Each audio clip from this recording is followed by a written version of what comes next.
أعوذ بالله من الشيطان الرجيم. بسم الله الرحمن الرحيم.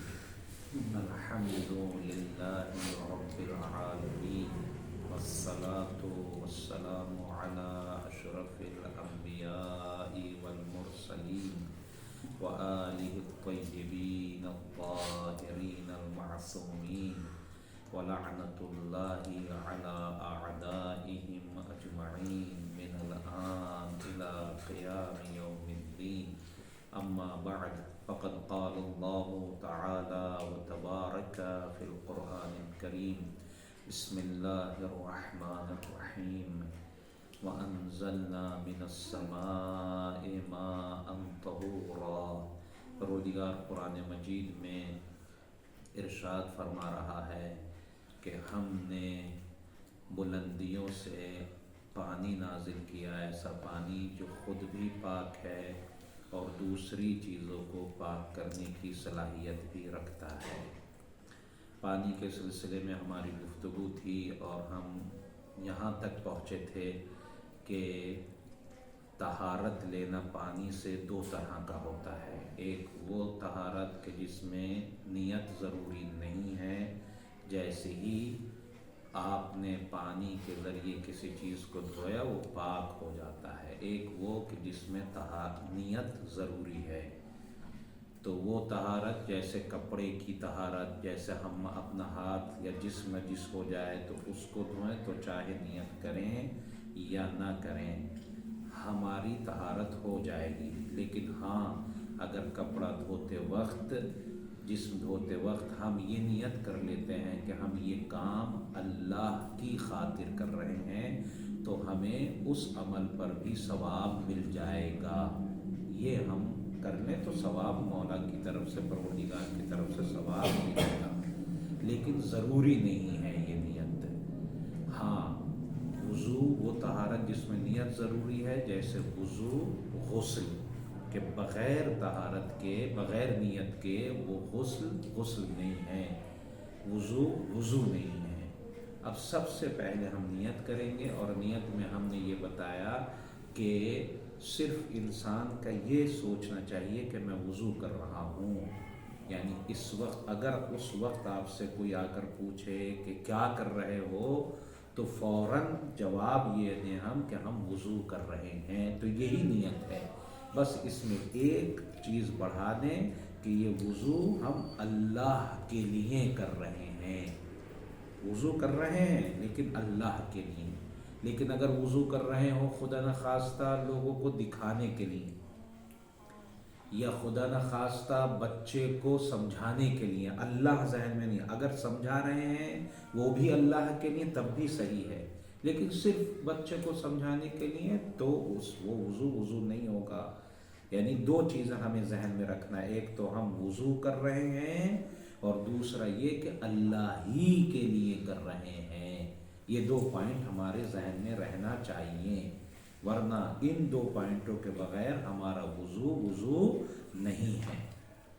وضو یہ ہم نے سوچ لیا، آ گئے ہم وضو کرنے کے لیے، واش بیسن پر پہنچے، کچھ چیزیں مستحب ہیں، کچھ چیزیں واجب ہیں اس وضو میں۔ اللہ نے مستحب رکھی ہیں کچھ چیزیں واجب رکھی ہیں، اس میں تو نہیں کریں گے تو وضو نہیں ہوگا۔ اب کون سی چیزیں مستحب ہیں؟ اگر پیر آپ کے نجس نہیں ہیں بلکہ صرف گندے ہیں، ایسی مٹی وغیرہ لگی ہوئی ہے لیکن نجس نہیں ہے تو دھو لیجئے، ثواب مل جائے گا آپ کو۔ لیکن نجس ہیں تو دھونا واجب ہے، چونکہ پاک ہونا چاہیے پیر کا، ورنہ مسا نہیں ہوگا، جو بعد میں ابھی اس کی بات آئے گی۔ لیکن بہت سے لوگ سمجھتے یہ ہیں کہ پہلے پیر دھوئیں جا کے، ایسی بات نہیں ہے۔ اگر نجس ہیں تو دھونا واجب ہے، لیکن نجس نہیں ہے تو پیر دھونا ضروری نہیں ہے۔ اب آتا ہے سب سے پہلا عمل کہ جو ہمیں انجام دینا ہے، وہ یہ ہے کہ آپ پانی لیں گے چلو میں اور ہاتھ اپنے دھوئیں گے۔ چلو میں پانی لینا ضروری نہیں ہے، آپ ٹیپ کے نیچے بھی 2 مرتبہ یوں کر کے، ایک مرتبہ دھویا ہٹا لیا، پھر دوسری مرتبہ دھویا کر لیا۔ چلو میں پانی لینا ضروری نہیں ہے، پہلے زمانے میں تھا کہ لوٹے سے لوگ کرتے تھے تو چلو میں لیتے تھے، لیکن یہ چلو میں لینا اس لیے تھا تاکہ پانی پہنچ جائے، اصل ٹارگیٹ ہاتھوں کو دھونا تھا۔ چونکہ پہلے جگ وغیرہ لوٹا چلا کرتا تھا اس لیے کہتے تھے چلو میں لو، لیکن اگر ٹیب آپ نے کھولی تو بس ایک مرتبہ دھویا ہٹا لیا، دوبارہ دھویا ہٹا لیا، 2 مرتبہ مستحب ہے۔ لیکن ہاں اگر آپ 2 نمبر کر کے آئے ہیں تو پھر یہی دھونا 3 مرتبہ مستحب ہے۔ مستحب کی بات چل رہی ہے ابھی، اگر بڑا 2 نمبر کر کے آئے تو 3 مرتبہ، لیکن اگر نہیں ایسے ہی یا تو وضو آپ کا تھا نہیں ایسے ہی وضو کر رہے ہیں، یا 1 نمبر کر کے آئے ہیں اور وضو کر رہے ہیں تو 2 مرتبہ مستحب ہے۔ پھر اس کے بعد 3 مرتبہ کلی کریں گے، پھر اس کے بعد 3 مرتبہ ناک میں پانی ڈالیں گے۔ دیکھیں اللہ نے کیا طریقہ رکھا، ہاتھ آپ کو دیے تاکہ دیکھ لو پانی صحیح ہے یا نہیں، منہ میں کلی کروائی تاکہ سمجھ میں آ جائے پانی خراب تو نہیں ہوا، سنگوایا تاکہ سمجھ میں آ جائے کہ بدبودار تو پانی نہیں ہے۔ یہ اللہ ہمیں سکھا رہا ہے کہ غلط چیز تو تم یوز نہیں کر رہے ہو، مستحب کیا لیکن اس نے تاکہ سمجھ میں آ جائے ہماری کہ ہم یہ پانی خراب شراب تو اللہ نہیں چاہتا کہ آپ غلط چیزیں استعمال کریں، خراب چیزیں استعمال کریں۔ حضرت علی علیہ السلام نے فرمایا کہ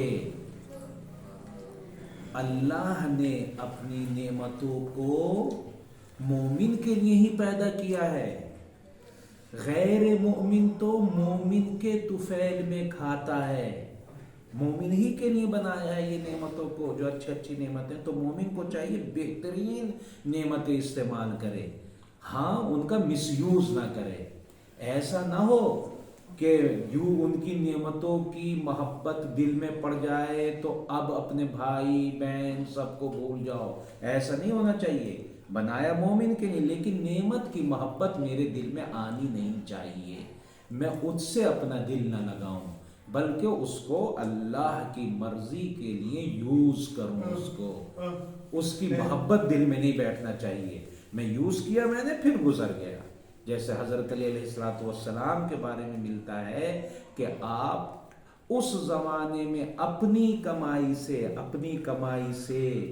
38 اس زمانے کی فیملیز کا خرچہ چلایا کرتے تھے، جن کو ہم یہ سمجھتے ہیں کہ ان کے گھر میں کچھ نہیں تھا، کماتے اتنا تھے لیکن دوسروں پر خرچ کر دیتے تھے، اپنے یہاں کچھ نہیں رکھتے تھے۔ یہ اتنی فیملیز کا خرچہ حضرت علی اس زمانے میں، جب 1-2 بچے نہیں ہوتے تھے، آج تو 1-2 بچے ہوتے ہیں، اس زمانے میں کم سے کم 8-9 بچے ہوا کرتے تھے، بڑا خاندان ہوا کرتا تھا اور چلاتے تھے، اس نے کوئی بھی دروازے پر آتا تھا تو خالی ہاتھ نہیں جاتا تھا۔ اتنا کمانے والا شخص ایسی زندگی گزارتا ہے کہ جو عام زندگی ہوتی ہے۔ تو بہرحال نعمتیں میں نے عرض کیا کہ اللہ نے مومن کے لیے بنائی ہیں، غیر مومن مومن کے طفیل میں استعمال کرتا ہے، لیکن ہمیں محبت محمد و آل محمد اور اللہ سے کرنی چاہیے، ان دنیاوی نعمتوں سے نہیں، ان کو صحیح یوز کر کے اپنی زندگی کو آگے بڑھا دینا چاہیے۔ تو اللہ نے ہمیں سمجھایا، ہاتھ دھو، 3 مرتبہ کلی کرو، 3 مرتبہ ناک میں پانی کرو، جب سمجھ میں آ گیا کہ پانی صحیح، تو اب واجب کام شروع ہو رہا ہے، اب یہاں سے واجب ہے۔ یہ میں نے کیوں کہا مستحب ہے، یعنی کبھی اگر آپ کو ایمرجنسی ہے، جلدی آپ کو کہیں جانا ہے، بس چھوٹ جائے گی، تو اب یہ مستحب چھوڑ دیجیے، آپ کھٹ سے آئیے فوراً واجب والا کر لیجیے آپ۔ اس لیے مستحب آپ کو میں نے بتایا کہ مستحب ہے، اس لیے کہ جلدی ہے تو اب اس وقت واجب کو کر کے آپ آگے بڑھ جائیں۔ اب واجب شروع ہو رہا ہے کہ آپ نے کیا کیا، ہاتھ میں پانی لیا اور بالوں کے اگنے کی جگہ سے فوراً سیدھے نیچے کو لے کر یہاں پانی ڈالیں گے، پیشانی پر یہاں نہیں ڈالیں گے، یہاں ڈالیں گے اور نیچے کو لے کر ٹھڈی تک پورے ہاتھ میں آ جائیں گے، اور ایسے ہی چونکہ